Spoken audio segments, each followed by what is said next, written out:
இது எதிரிக்கு கூட நம்ம செய்யக்கூடாத ஒரு குணம். இது நண்பருக்கல்ல. இது இது எவ்வளவு மோசமான குணம்டா, எதிரிக்கு கூட நம்ம செய்யக்கூடாத ஒரு குணம். ரசூலுல்லாஹி ஸல்லல்லாஹு அலைஹி வஸல்லம் கேட்ட துஆக்கள் உண்டு. நம்ம என்ன பார்க்கிறோம்? மின் ஷமாத்தத்தில் அஅதா, எனக்கு நடக்கக்கூடிய அதாவது வீழ்ச்சி, எனக்கு நடக்கக்கூடிய பாதிப்பு, சோதனையில எதிரிகள் சந்தோஷம் அடையாத அமைப்பில் என்னை பாதுகாத்து, எதிரிகள் சந்தோஷம் அடையாத அமைப்பில் என்னை பாதுகாத்து விடு அப்படின்றான்.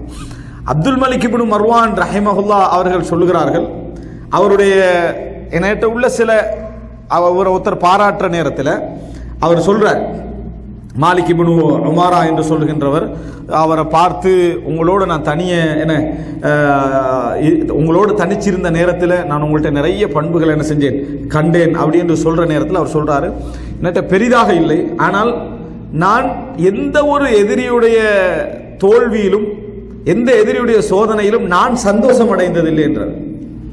அவனோட தோல்வியிலையோ அவனது சோதனையிலையோ நான் சந்தோஷம் அடைஞ்சதில்லை. ஒரு விஷயத்தில் ஒரு எதிரி அவன் எதிர்ப்புல தோல்வி அடைகிறான், அது வேற.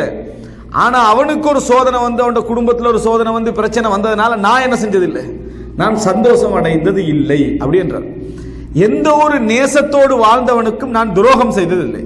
வலா ஹுன்து தா உத்தின் வலா ஹுன்து தா உத்தின் வலா ஷமத்து பி அதுவின், நான் எந்த ஒரு எதிரியோடும் அவனுக்கு எந்த ஒரு நண்பரோடும் நான் துரோகம் செய்ததும் இல்லை. அதே நேரத்தில் எந்த எதிரியுடைய வீழ்ச்சியிலும் நான் சந்தோஷப்பட்டதும் இல்லை அப்படின்னு சொல்றாரு. அப்போ ஒரு சிறந்த பண்புகள் ஒன்றாக அவர் என்ன செய்யறாரு, அதை சொல்லி காட்டுகிறார். இந்த பழக்கம் உண்மையிலே சொல்ல போனால் ஜாகிலிய மக்கள்கிட்ட இல்லாத ஒரு பழக்கம் இது.